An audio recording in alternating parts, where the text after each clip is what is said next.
Hello. We're back. Good morning.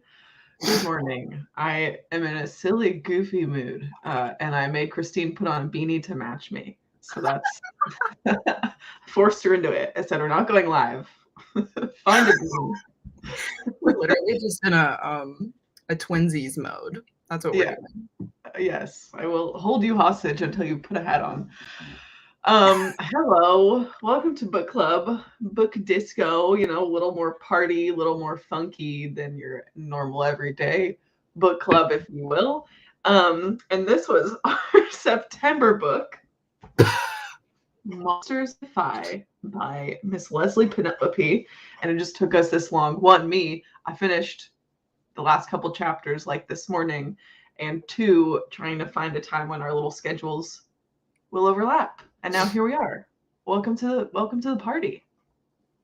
Christine, who the hell are you? Where the hell you been? What are you doing on here? Just living and laughing and loving. And that's really all I can say. If you guys don't know who I am, which I assume you probably don't, my name's Christine. I'm one half of the Roomies Digest. And yeah, I be liking fantasy. I be liking historical fiction. So this book seemed like a nice little pick for me. Yeah, I was really excited when I was asking you, do you want to read this book with me? Because it's like a heist, it's historical fiction, it's fantasy, there's a sprinkle of romance. I'm like, this checks all of Christine's boxes. Yeah, I really liked this book, and I'm actually very excited to talk about it. So. Me too. I have not even a whisper of a thought. We didn't do any pre-chat or anything backstage, so I can't wait to hear. Did you give it a star rating? I did give it a star rating. I was essentially in between a 4 and a 4.5, and then I think I ended on a 4, after everything. But the epilogue also I loved. Loved the epilogue. Yeah. Yeah. So, but I think in a short summary of why it went down, I think the ending fight scenes and stuff, I got taken a little bit out of it because of those scenes. But then I got back into it after some reveals happened. So yeah, I ended on a 4. Yes. I also ended on a 4. So we gave it the same rating. I think the thing that was the final star or whatever was I just felt like everything happened in the last 50 pages. Yeah. Yes. The pacing was not super consistent, which I think is normal for a heist. It's getting ready. Yeah. And then there's everything happens at the end, all their preparations. Yes. But I don't know. That was the one missing piece for me was all this tension for 300 pages, and then it all finally comes together. So that was my 4th star, but I loved everybody. I loved the setup, the spirits, that, all of that magic, all of the rituals and things that they had to do, the charms and the tricks, which we'll talk about. All of the characters' little powers and charms. I loved the atmosphere. I loved the vibes, the story, everything. I can't think of what it was reminding me of, but there was a book that I have read semi recently that also it was scratching an itch in my brain that I couldn't quite put my finger on, but I really enjoyed it. Literally for me, the most recent book that this reminds me of is The Diviners. Okay. And that could be it. I haven't read The Diviners, but I've seen you talk about it. So maybe I was having nostalgia through osmosis because I know you've been reading The Diviners. Yeah. I mean, and it's honestly essentially the same kind of setup. The Diviners is these kids that have magical powers. They're a little bit younger, obviously, than the main characters in this book because she's 23. But in the Diviners, they've got powers and they're all kind of meeting together to not necessarily do a heist, but they're meeting together to solve a problem. And then there are paranormal kind of forces that are larger than them. And yeah, it was giving even the language, obviously in this one, it was 1920s. We've got lots of catchphrases and stuff like that. So it was definitely reminding me of that. But obviously this one was Black centered, which I really, really liked. Yeah. And another reason why I really liked this book was because it was based, like, not based, but like the main character is a real actual person in history, Yeah. Clara. And I like loved the parallels with that. Like I loved, not to like I guess get into the whole thing right now, but like I just kind of loved how there were real people in this one, making it like a little bit more than an urban fantasy, but more like a historical fiction urban fantasy. Like I don't even know what subgenre you would call that, but I really I know, enjoyed it that. was I was kind of like, a wow. blend. Yeah, yeah.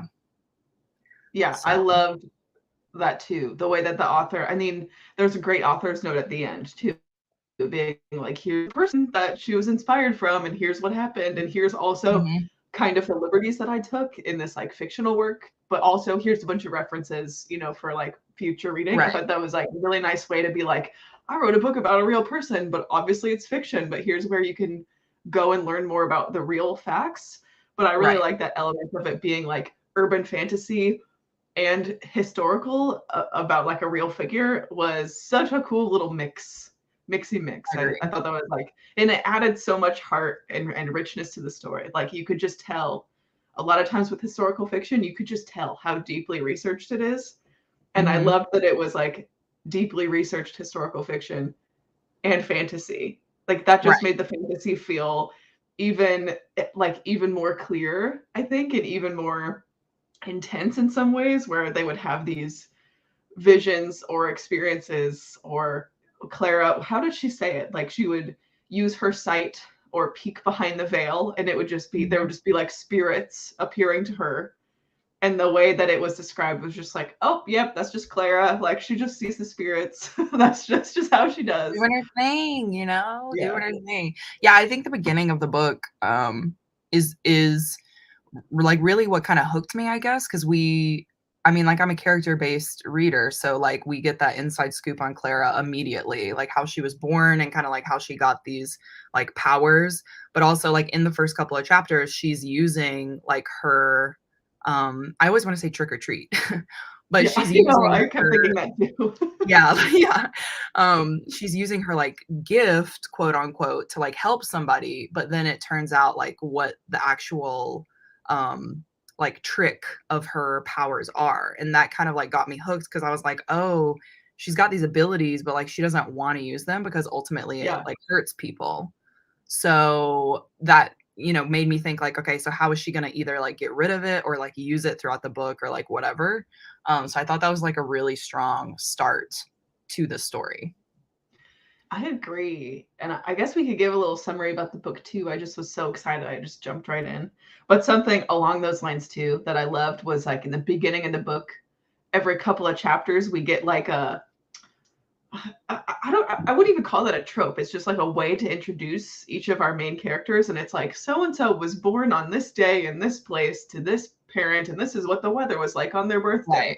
Right. Like we got a very similar opening for each of like the main cast that I thought worked really nicely. And you got to see how like eventually they accepted like their trick or Powers or like their treat. whatever. Now I'm gonna say trick or treat. Trick or Yeah. charm with Charm, their enigmas. charm or charm and trick. There you go. Charm and trick. Yeah. Yes. Yes. Um, who do we? Hello. Yes. Good morning. Hello from 20% in. Discord. Hello. I hope you're enjoying it. Hello. Oh Christine God. is the country My house Wi-Fi. Wi-Fi messing up. I I've been thinking it was me. There's just like, it's not like extreme. There's like little glitches, Oh, but great. Freaking great. I don't think it's anything to worry about. But maybe I will get a good screenshot of you if we're lucky from the other day. I would love it. Can't I wait would to love catch it. you live. I'm happy you're here to hang out with us on a Saturday morning. Yeah, this is honestly, this is like a great book to talk about I just know. because I feel it's, like there's so much to unpack. yeah, So there's, to set the stage for us is set in Washington D.C. during like the Harlem Renaissance and Black Broadway, and our main character Clara Johnson has what is like the word, like it's described in the story as having the sight where she can like she's a, see and talk to they call her spirits. like a seer, but A she seer. said, if I had written this down, I would know. I read this on my Kindle. Because her grandmother calls it something. It's like using her gifts or Yeah, something. she's Like got like a call. Like she's born with a call, CAUL. right. And her grandma calls it something, something, something. I apologize. I don't remember. No, I'm blanking on it too. Her But she has Grammy this calls it something. power where she can. It's described so well that now I'm describing it and I feel like so So dumb. Like stupid. it's just so perfectly written Yeah. in the books that it just seems like so clear. But she can pull back aside the veil that separates like realms and talk to spirits, which she also calls. She says some people call them demons, but I call them enigmas, and they're these like non-living beings behind the veil that have like they really want to be a part of the human world, and so sometimes they will give human hosts a charm and a trick in exchange for something, and a lot of times the trick is like, I don't know, worse than it sounds. So people will end up like selling their souls to these demons or these enigmas accidentally because they want a charm so bad or they want a big change in their life so bad that they'll just say yes to anything to get that and not really put a lot of stake in whatever the trick is. So Clara, it's established early that her trick is that she like can't say no when someone comes to her for help, especially like spiritual help. That like word kind of has gotten around, that if they come to her after a long day of her working, she has to be like, okay, yes, what do you want? What do you need?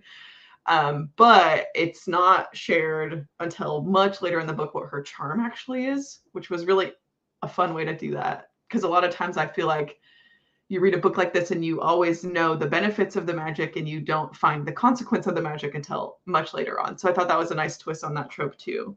But then we slowly meet a bunch of other characters. There is this nice little fantasy MacGuffin that it comes in the form of like a magical ring on some rich lady's finger that for various reasons they want to take that ring and they got to find out why the ring is important, what's it doing, who wants it, how do we get it. So that is like setting the stage of the heist, and all kinds of other things happen. But that is our fantasy historical fiction heist stakes. Do you have anything you would add to like that little? I was trying to find I was trying to find what it was called. Like while you were saying that. No, I think that's like perfectly kind of what it is. And you know, the reason also why it reminded me of diviners is because you've got these kind of like spirits that want to be human essentially, but they still want to have the power of the spirits.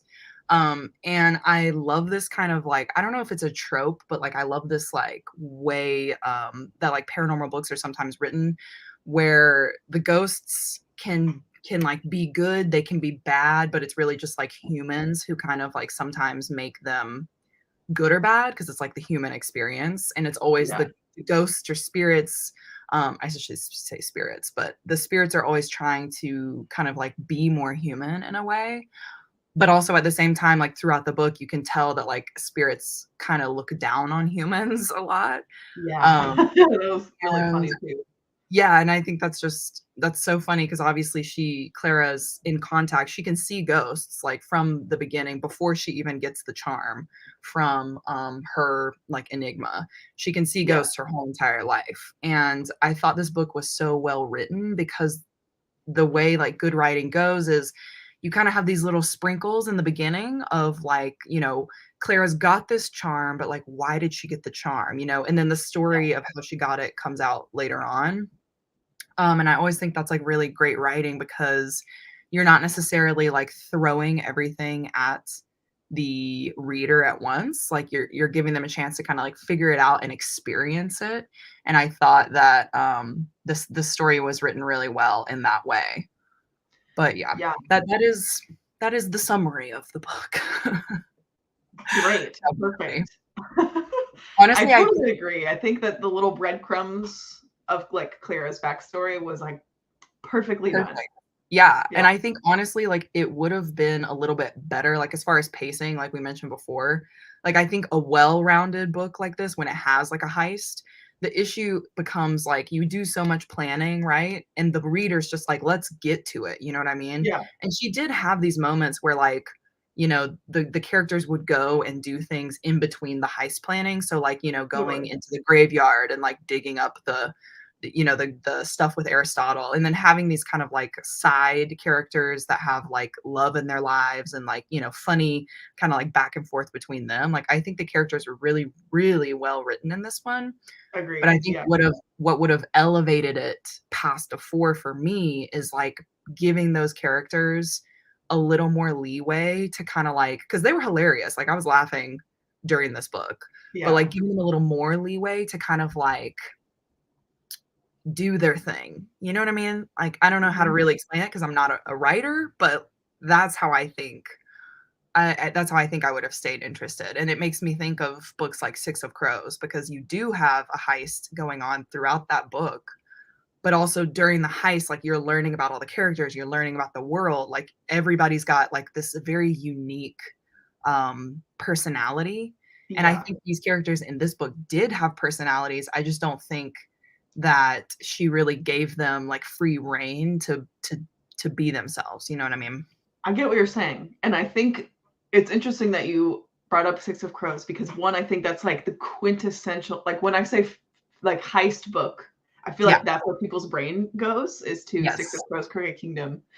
And I enjoyed those, but I enjoyed Six of Crows, hated Crooked Kingdom For obvious because reasons. Yeah. I felt like Crooked Kingdom was way too character driven for what was Mhm. supposed to be like the big conclusion to this like fantasy series. And so there's this like weird balance of like character driven, plot driven in these fantasies a lot of times. And I think that really comes down to preference. I like a more plot driven story most times, especially in fantasy. So this was a good blend for me in The Monsters We Defy. I think it was a good character to plot blend, but I see what you're saying at the same time. Like some of these characters were so funny, like Jessie Lee and Zelda, especially. I think were both So so good. funny. Like I would have.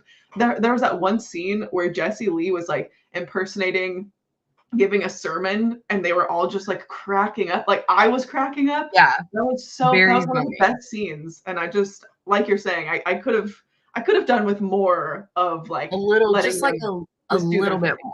Yeah. Yeah. And Clara, sometimes I found she was very like, in the beginning at least, like she was very flat, right? Because Hmm. she's Zelda's friend and she's a strong woman and like she knows what she wants, but she also like it took her forever to want to work with the other people. And it's Yeah. like, Clara, like sweetie, we're all here gathered today. Like we're working together already. You know what I mean? We're in the Yeah. room. We all know each other. We can't just leave here and not help each other. You know what I mean? Yeah. And so in my brain, because I'm like, if I had like spiritual abilities or something and I knew people needed help, like I'd be like, okay, let's help them. And I think the reason why I was so kind of like off put about that is because in the beginning of the book, she establishes that she wants to help people and she doesn't want to hurt them. Like she does not want to use her powers to hurt people. So Yeah. like it would make sense later on for her to like do more of that and like not be so distrustful, I guess. Right. But yeah, that was like I'm like nitpicking because like you know how I am with fantasy books. I'm like you have to really up your game for me to be like yes 5 stars. But yeah, no, I really liked it. I did really like it. Zelda was like one of my favorite characters. I was gonna say, who is your favorite? I want favorite character and then favorite like trick and charm combo, which maybe Okay, I guess we'll exit the spoiler free section in a second. But we can do okay. favorite character first. Um, so I think yeah, I guess it had to be Zelda because she was literally hilarious. She was literally hilarious, and then everything about her just kinda like, because she's also based off real characters, real people too. I Yeah. thought her, like, representation of colorism was so interesting, and I guess maybe because I Mhm. read The Vanishing Half by Britt Bennett, um, Yeah. but, like, I kinda was like, "Yes," like, having an albino, like, Black woman, like, I just loved her being in the book. Because back in the 1920s, like, obviously today we'd be like, "Okay, like, certain characteristics just mean that you're, like, albino, but you're still, like, a Black person," right? Yeah. But I just thought it was kind of interesting how her character specifically showed like the differences in colorism and kind of how like even when Addie, the like, you know, snobby wife of the newspaper guy, Yeah. even when she comes in and she's like, "Oh, you live with a white girl?" And Zelda's like, "Bah!" You know, like, Yeah. "Boo, like, I'm a white person, but I'm blacker than you." You know what I mean? Like, I just kinda, like, loved Yeah. that. And it definitely made for, like, a very interesting, like, thought process for me because obviously our main character, Clara, she's described as being, like, darker than dark, you know? Yeah, And there so was a lot of like colorism like discussed in the book that I really appreciated. yeah. Yeah, it was really nice. So I really liked I really liked her character and I just thought she was so funny, just so interesting. And I Yeah. liked the story in the end, how she like she like got with the security guy and I'm like, "Yes, Zelda. Yes. Yes." Yes. 'Cause she had such a Zelda really tragic blazed like her own path. I yeah, loved her. yeah, 'cause her beginning story was just so tragic that I was like, "Damn, hopefully she ends up well." I know they all had such a good arc. Like I felt like Mhm. everyone had such a unique there's no one that I felt like ended flat. You know, Needed like they all more, kind of yeah. were introduced to us in their different ways, but they all I felt like they all had satisfying character arcs over the book, which is impressive. It's like what, like 350 pages Mhm. for like a standalone fantasy? Like that is pretty damn good writing. It's interesting that you say standalone because I was getting sniffles at the end, like a little something something about a sequel. There it was kind of open-ended at the end. Yeah. And like because she has the ring, and there was a certain line where I think she was like talking to, I want to say it was Israel. And he was like, "You never know, like, what that ring's gonna do in the future." And I was like, "If I'm a fantasy reader, and I know I am, like, Yeah, she's they literally left leaving it. it open." She's Yeah. leaving it open that to, like, go forth with this, like, later on. But yeah, I mean, I'm sure there probably won't be just because a lot of them, obviously this is a spoiler. Oh yeah, So, let me change my little banner. yeah, I was like, Um, "Just so you know." But, like, but yes, yeah, going obviously into they spoilers now for those of you that don't want those. La, la. clackety clack, clack, clack. I know my loud ass No, I love keyboard. it. They obviously lose their powers in the end because they, you know, of what happens. Mhm. So, yeah. Anyway, I think as far as like charms and tricks, like I think if I had to be somebody, I think I probably would want to be Israel. Yeah. Um, and or Clara. And the reason why I would say Clara is because if I had the power, I would just never use it. And so Right. then no one would know that I had it. So then no one would ask me for like me to use it. You know what I mean? So like with Yeah. her, obviously people already knew, so they would come and like ask her for it. But like Yeah. if I had started out, I just would never had said a word, and that's how I would live my life. I would just be like, I don't even have powers, you Yeah, know? what's that? Enigmas? Who are they? Yeah. Yeah. I'd be like, Grandma, who? But if I did, I guess, have to use it, then I probably would be Israel. Just because like everybody else, like Aristotle, also a star player, like So good. What a him sweet not old man. being able to be himself, that was like the worst thing ever. Like his whole thing with the shopkeeper, the I dress know. shopkeeper, I was like heartbroken. And I shouldn't even have felt that like bonded because like we didn't even have that much of a scene with them. But I was like, Right. not him not even being able to be himself. I know. Because his what the charm is like you can play any role you want and like Except always nail it, but yourself. you could never be your true self. And there's that scene where like he brings Clara to the dress shoppers for like the first reason that they need like a dress or something. And Clara's like, What happens if you try to like be yourself? And he's like, Oh, I'll show you. And he drops his disguise, glamour, and it's just standing in the middle of the room. And the shopkeeper comes out and is like, Oh, did Aristotle, like talking to Clara, did Aristotle like step outside just like as if he's invisible? It's so sad. It's so sad. Yeah, it was horrible. Also, it was interesting because obviously that's an age gap. You've got the dress Yeah. keeper who is like, I don't know, he's like around Clara's age, a little bit older. And then Aristotle's actual age is like 60 years old. So I was like, God, I love it. Also, you know, he's gay, which I love. I was like, I can't believe he got kicked out of school because he was caught with a white man in bed. I know, the drama. Aristotle really had the juiciest backstory, I think. Yes, like Aristotle truly had. I mean, like obviously Zelda's story was pretty tragic, but like she Yeah. made do with it. But Yeah. Aristotle was like his was truly currently still tragic. Also, so was Jesse Lee with his, like, what? That was giving 51st dates. Do you know what I mean? It was Because, giving sadness, and I was like, at first, obviously, we meet Jesse Lee, and Clara's like, I don't trust him, like I don't know who he is, and I'm yeah. like, all right, Clara, back down. You know what I mean? Like, obviously, Yeah. everybody is chill. This is the man's cousin. This is Israel's cousin. So let's Right. just chill. But then, obviously, you learn like more and more that he has this person that he loves, but she does not know who he is. So She does not sad. know who he is. Yeah. And he's like, I don't remember. It must be when he's like telling them the story, or we just get some kind of backstory of Jesse Lee from his perspective. And he's like telling, like, when he's going back to the lady he loves and is like all excited to woo her. And then they go on these dates, or he gets her to fall in love with him again, like per day. Also, a little bit of Addie LaRue, because as soon as he like goes away, she forgets him. And he comes back the next day to go on another date with her, and she's like, "Whoa, I don't know you. Who are you? What's your name?" And he just has this little heartbroken, broken over and over. And that's like truly like that trope. I really hate it. I really hate it because obviously, like spending time with somebody takes a lot of time, like literally, like spending time and cultivating a relationship with another person, even if Yeah. it's just like a friendship. You know what I mean? Like you can't build off of anything without memories. Like you can't build without experiences. And so like for him to have that taken away from him every single time, it's like he either has to spend the rest of his life going there every day and only having like not necessarily surface level, because like you can get a little bit farther than that in a day, but like Right.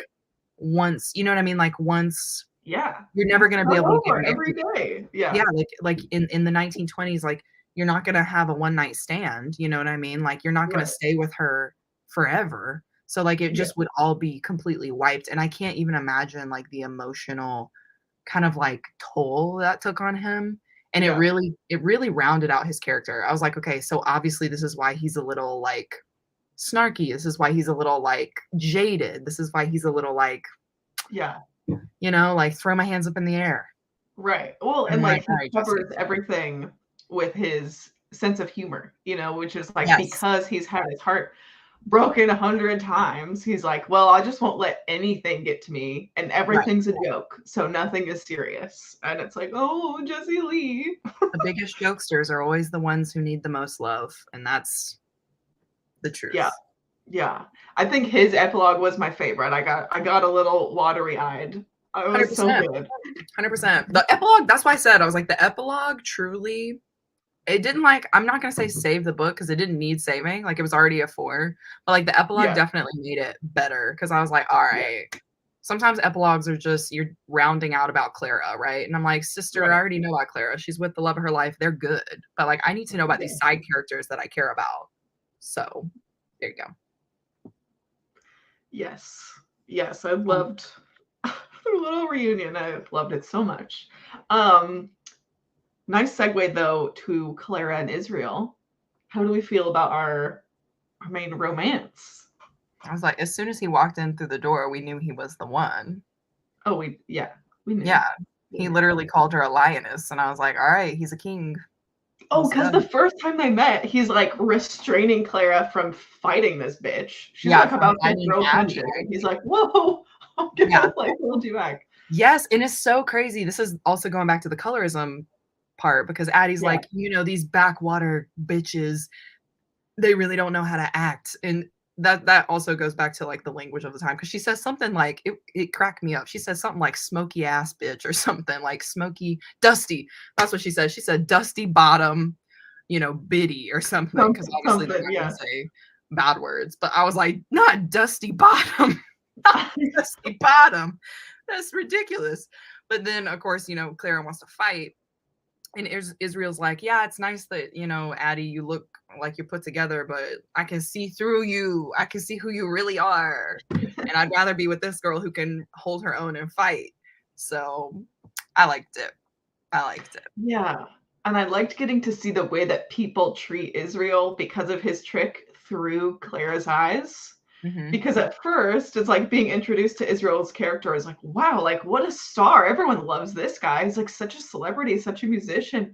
And then as we get to know Israel, like as he and Clara become closer, Clara starts to pick up on it more about how people are just like posturing around him and treating Mm-hmm. him like a prize. Like they just want to be like famous and cool by association of like knowing him and being in his presence and not treating him like a real person. And that is super heartbreaking too. That is like doesn't seem so bad on the surface, but actually is like, which I think was part of the charm, pun intended, with Israel being drawn to Clara, because he's like, oh, you're the only one that isn't hypnotized. Like you're the only one that sees me and treats me like a person, which is like, I'm trash for that trope. Like I love it. It's like, oh, you're the one exception to this curse that I have. We're in love now. I love it. That part I did not like love that part, because that seems insta-lovey to me, and I'm like to insta-love. And part of that, like while I was reading it, I was like, does he actually like her, or like is it just because she's the only one that can see him? You know what I mean? Like I did ask that, but I think it helped that she set the scene in that first scene, and he was like, ooh, a lioness, like he had already kind of like seen her. Yeah. And I think that really helped kind of like as their relationship went on. And obviously in the scenes where like they're spending time together, like when he takes her to breakfast, after she had that blow up after the meeting, like they do actually have like really good conversations, and like they do care about each other. So I got on board after that. But at first I was like, now, sir, okay, just because she's the last woman on earth doesn't mean she has to sleep with you. You know what I mean? Like, Right. But they develop. That is kind of the trope, yeah. Yeah. Don't be turning tricks. You know me. Tricky McGee. The trickster. The trickster. So what I wanted to talk about next was the enigmas, the Empress and the Man in Black. This also gave me big diviner's energy, because there is a like Man in Black kind of like person in the diviners. He's like the bad guy, whatever. And so when I originally read about this person who has given Israel his trick, his deal, I was like, man, we can't trust the Man in Black. Okay, we can't trust him because he's bad. But I think a really nice part of this book was the fact too that the Empress is also bad. You know what I mean? Like they're all bad. You're making a deal with a not all powerful, but a powerful being from another realm. Like obviously they're all not going to have good intentions. And I think one of the most interesting things about the Enigma to me is the wordage of the deals. You know what I mean? This is a common trope with kind of like other beings, like, the genie in the bottle, right? So it's like you get 3 wishes, but like your wishes might not be good if you don't, have that verbiage that says exactly what you want. You know what I mean? They will twist your words. Yes, they will twist your words. And it's like that with like genies. It's like that with fae, like if you want to go for like the Celtic, folklore. And so I really liked this kind of, I guess, nod to like Black folklore and stuff like that, like the Man in Black, and kind of like having that like magic in there, because it's always like if you're a fantasy reader, if you're making a deal with somebody, you gotta spell it out. Okay, you gotta spell it out, because if you don't, you're gonna be tricked for life. You're gonna be tricked for life. Like the poor girl in the beginning who was like, I want my man that got me pregnant. And I was like, girl, you don't want this man. He's a scrub. Get him out of there. Get him out of there, you know? Yeah, but the trick with her was like, you will always be admired, but you will never love anyone. Was like, girl, that is the worst deal. Don't take that deal. It's the worst deal, but also it comes with the time. Like it's the time of the 1920s. You don't have a lot of exposure to like magic and things like that. You don't have like books like in 2022 where some stuff comes down. You know, we're gonna be on it. Okay. I'm gonna be coming back to my fantasy books and being like, okay, this happened here, this is how we go forward, you know? And so I think, you know, just because like in the 1920s it was just a little more innocent, I guess, like the mindset. Like the cursing is dusty bottom girl, you know what I mean? Like now we're just gonna be like, yeah, you're a bee. Right. So I think like, I don't know. I thought that was really interesting for me.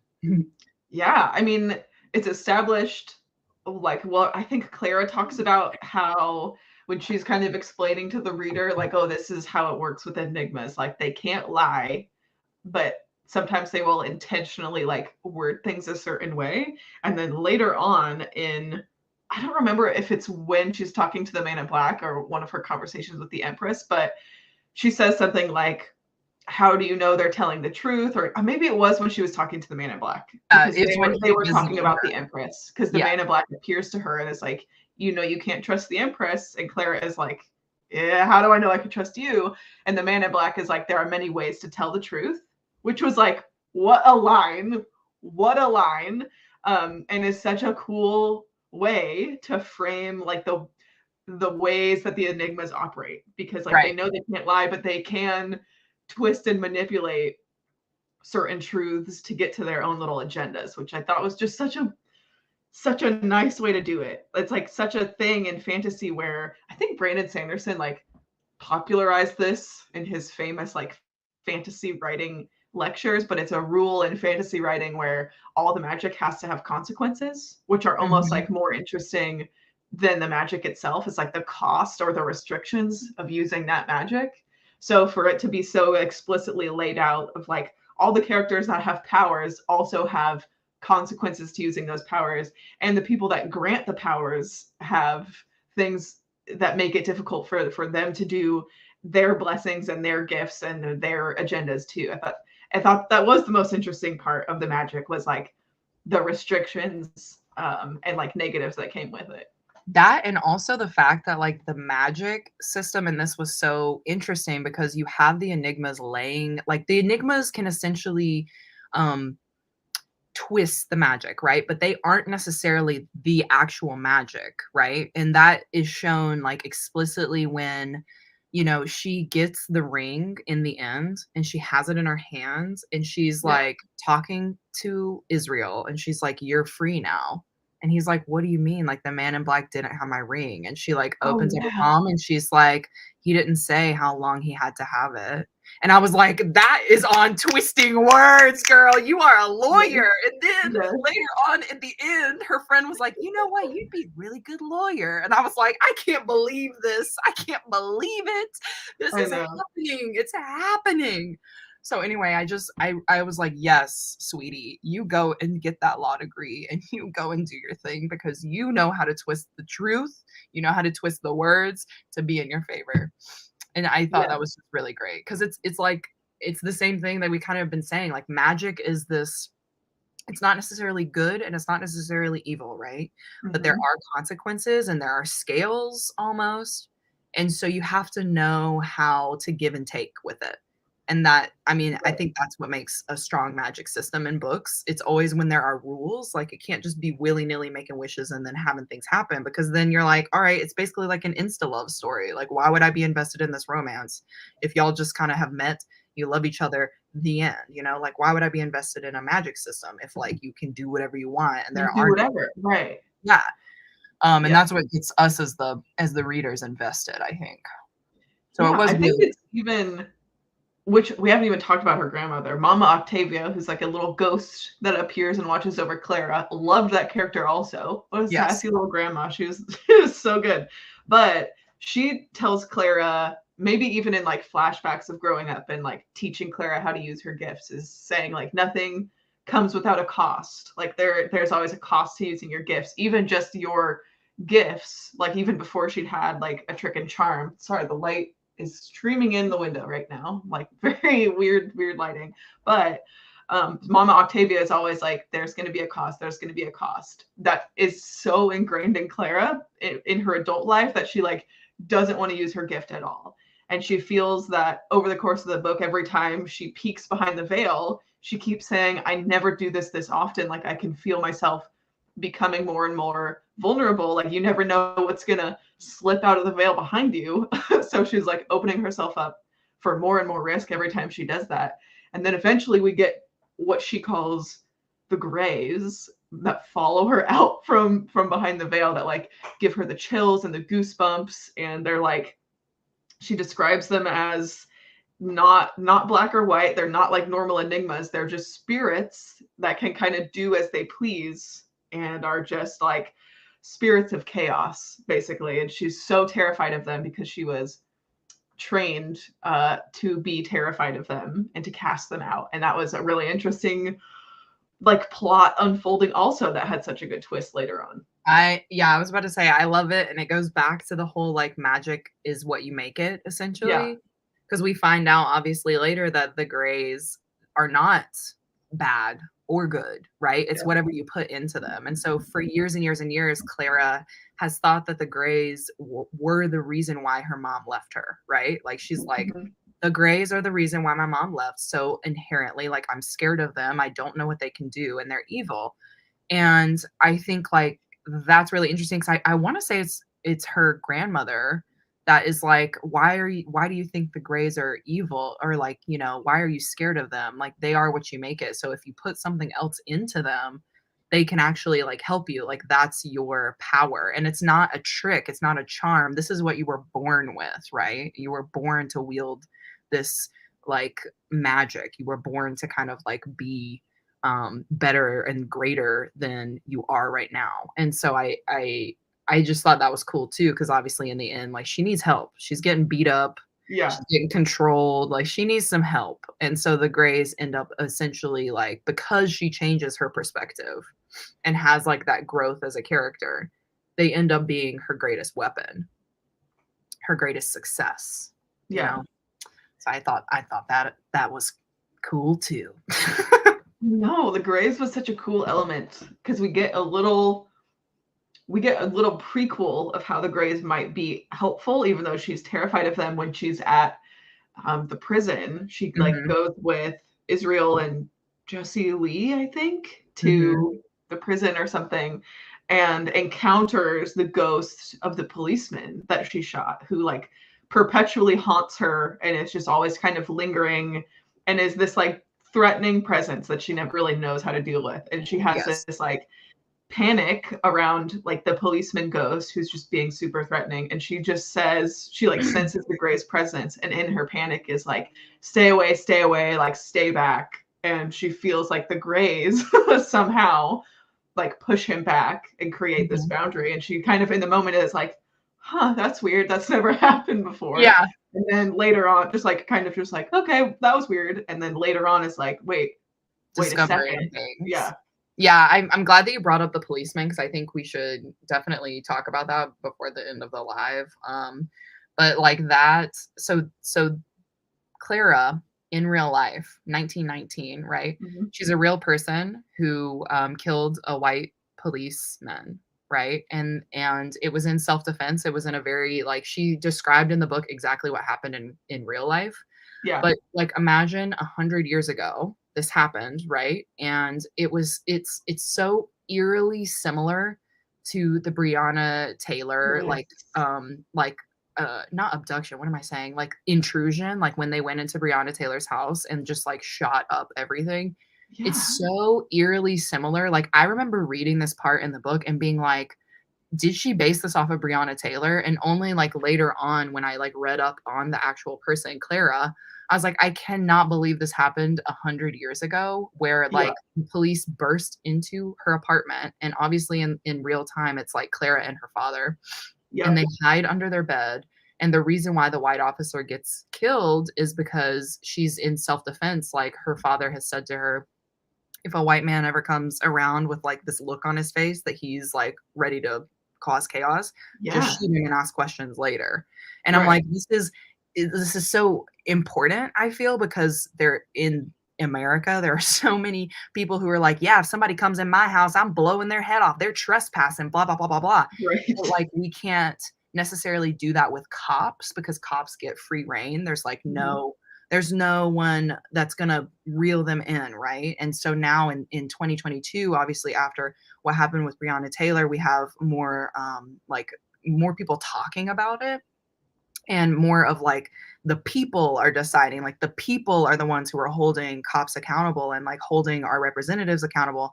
And I Right. just like I thought this was like so important because I guess we also just voted Yeah. in Yeah, our like, literally election. last week, this week. Yeah, and like it's like it has never been more important, I think, to kind of like hold people accountable, because that's not to be like political or anything and like talk about it right now, but like for me, I think a lot of America right now just doesn't hold themselves accountable to anything. Like Oh, even when you make totally. a mistake in everyday life, like say you're, you know, in traffic and you cut somebody off and the person's like, "Hey, why'd you cut me off?" And you're like, "Well, you were in my way," you know? And it's like, no, you just cut that person off and you do it probably 5 times a day when you go to and from work. It's like a thing that you do. Just be like, "Hey, sorry, I was in a hurry," you know?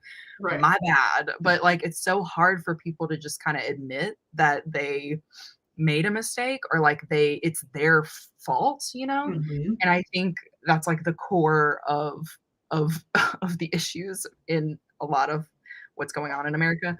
But obviously going back to this like parallel, I guess, it's creepy. It's horrible because history literally repeats itself. And it's It's almost something I'm going on a rant, y'all. I'm going on a rant. But do it's it. almost something that like people say and they're like, you know, if you keep doing that, history's gonna repeat itself. It's almost like something that you're like, da da da da da. But like it's actually a thing. Like if we Yeah. don't learn from our past, history actually does repeat itself. And it was so crazy to me that in this book, she was like, yeah, I'm going to highlight that this happened in 1919 and then also happened literally 100 years later. Yeah. Literally 100 years later. It's so crazy to me. So I just I was like blown away. And that's also what made this book so good to me because I'm like, okay, the historical parts of it, like it wasn't just some kind of like name dropping of famous people to be like, yeah, we're in the 1920s, you know, flappers, Exactly, blah, exactly. blah, blah. She's like, actually, there was a really important Black woman who I'm going to highlight right now, and I'm going to teach you guys something. Yeah. And that author's note at the end, I was like, okay, Yes, exactly. So okay. good. Yeah, it was so good. I was like, okay, tell them who you are, miss, because you are amazing. And that's all I'm going to say. That was my rant. Yeah, no, the Church of Christine, I love it. I mean, you know, I'll pass out the Bibles later. But yeah, it was really good. Got me hyped. So good. Yeah, it was So good. much more like I don't know what I was expecting when I started reading this book. Like I sometimes in historical fiction, I mean, I hate to say it, but sometimes it can be a little boring, right? Because you're just like, all right, you're throwing a lot of history. You are Yeah. throwing a lot of history at me, and I get it, you know. History is important, like I just said. But sometimes when you're mixing in these magical elements, it just doesn't vibe together. But I thought this book did it so well. Like urban fantasy, historical fiction. You did it, sweetie. Yeah. You It did it. was the perfect blend. It was so good. The perfect blend. Obsessed. What? Okay. The big battle scene at the end. What do we think? This Like is play what by knocked play. it down for me. This That's is what knocked it down. it got it down Mhm. from a 5 star. Is that what you're saying? I was like leaning into a 4.5. I was like, Oh, yeah, okay. because it's not the writing. Like the writing is good. Like she's a good writer. And like I said, obviously the historical facts and everything's good. The magic system, good. Characters, I wanted a little bit more. So I Uh-huh. think that's why I was hanging on a 4.5 because I was like, let's see how these characters really go. But then the fighting scenes, I don't know what it is about it. I think in books, it's hard to write a fight, right? Yeah. Because you're like, okay, what do I write about? Like I write about, okay, she grabbed my hair and then punched me in the face, and then you know what I mean? So like I Yeah. think having a good mix of like internal character dialogue and also Mhm. like having that like physical element in the writing, it's like kind of hard to balance that. But for me, the fight kind of just like took me out. I guess because the Enigmas ended up taking control of the two women, Yeah. right? And they're fighting, and then, you know, everybody in the hall is fighting, and it's just like a whole thing. But I think ultimately what saved that whole scene for me is the fact that we have a flashback of Clara talking to Jessie Lee and being like, "Can you take out memories?" You know, like specifically from Yeah. me. And Jessie Lee's like, "Never done it before, but I'll try, you know, like, what do you want done?" And she's like, "I know that the Empress is going to take over my body. Like, I know her plan." And I think when she kind of reveals that and you know, tells the audience that she's smarter than she is, I like my Yeah. respect for her definitely grew. I was like, "Okay, Clara, you weren't doing it for me until this moment." And then I was like, "All right, a plan within a plan within a plan. Now we're cooking," you know? Hmm. So I think that really helped because she had anticipated that she would be taken over. She didn't entirely trust the Empress, and I think that is what was kinda holding me back because I was like, "I can't believe this girl's so dumb. I can't believe she thought this girl wouldn't take her over." You know what I mean? But Right. then obviously in the end, she's like, "I planned for this." Okay. Yeah. I planned for this. And then she gets the obviously the black man, she gets him too in the end, and I was like, "Wow, I love a good reveal. I love a double reveal," you know? Oh, I know. Her like little sneakiness with the Man in Black was just so good. And it Yeah. was I didn't even pick up on, oh, maybe she was gonna be a lawyer next. I just was like, she like tricked them at their own game. Like what what a It was boss. like yeah, in that reveal about the Empress, I was like, "Alright, she's sly. She's sly." But then when she did the little wordage, I was like, "Alright, she could I know. be the you know, the next Condoleezza Rice if she wanted to be." So or Kamala Harris, you know? Yeah. But But yeah. it was so special for Israel too, because Mhm. there's that like standoff where like Israel's holding it, the Man in Black is right there. Like Israel could cash out on his freedom, and they're like, "Oh yeah, this whole time we've known that only one of us can have our freedom because the Empress and the Man in Black just can't free each other's Yes. people, I guess." The stakes were Um, high.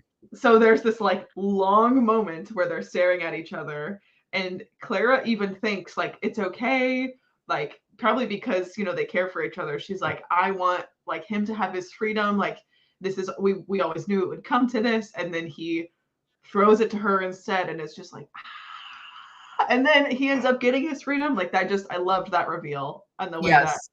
she like twisted his own words right back to him. As Well, pretty and it good. ultimately proves that, like, in the end, they didn't even cash in on those deals, like, neither of them did, because she was freed by the Greys, right? Yeah, Like, the Empress gets defeated by her Greys, like, her own power, yeah. and she also uses her own, like, power, her brain, to, like, free him.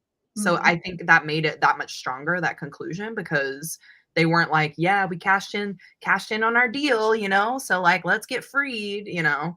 Um Dramatic. Yeah, yeah, and it ultimately kinda shows that, like, these characters in the beginning, the enigma that we thought they trusted, you know what I mean? They've always been bad, like, they cut deals and they trick people, like, you can't be good if you're like that, you know what I mean?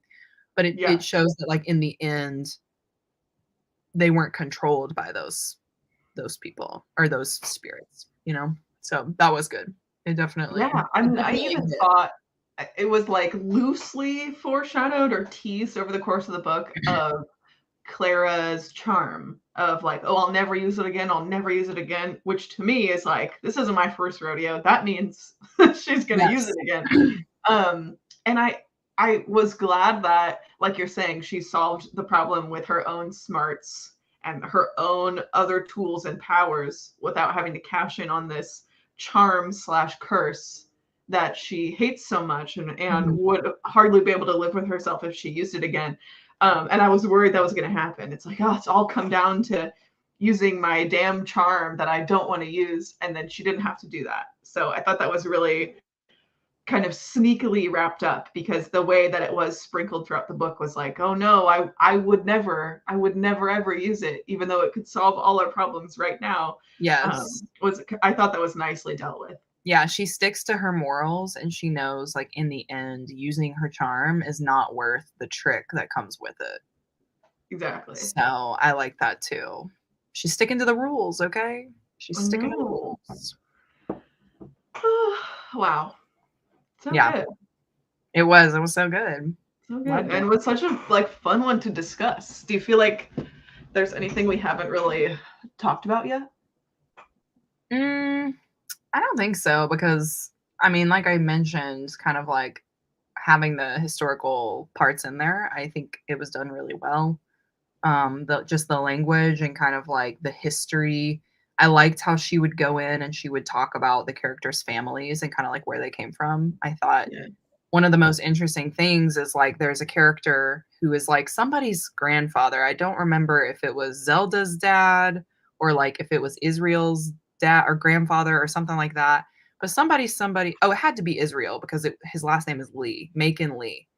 I liked the intro with him because obviously Israel's story is he's got like his grandfather Macon Lee, who was a slave on a plantation, but then was freed, but the plantation was like part of Robert E. Lee's like plantation. And I thought Yeah. it was so interesting because it's showing you with Macon's name that like Macon took the last name Lee because he was on the Robert E. Lee plantation. And they are living in like what was it, like White Lee or like Lee White County, something like Oh, that. So something like like that. yeah, Yeah. so, like, it shows you the history without having to say, like, yes, what I just said, basically, like, these are the connections. Like, you as a intelligent, reader can be like, "Okay, this Right. is, like, the reality of, like" and also the reason why Israel Lee is now, like, Israel Lee, because that obviously probably wasn't their, like, family name, but because his grandfather was on the plantation and, like, was a slave, that's, like,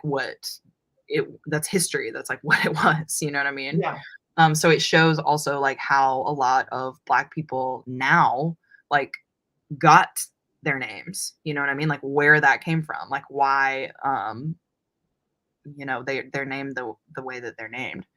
So I really like that, like, I thought that was some high level history in there, that Totally.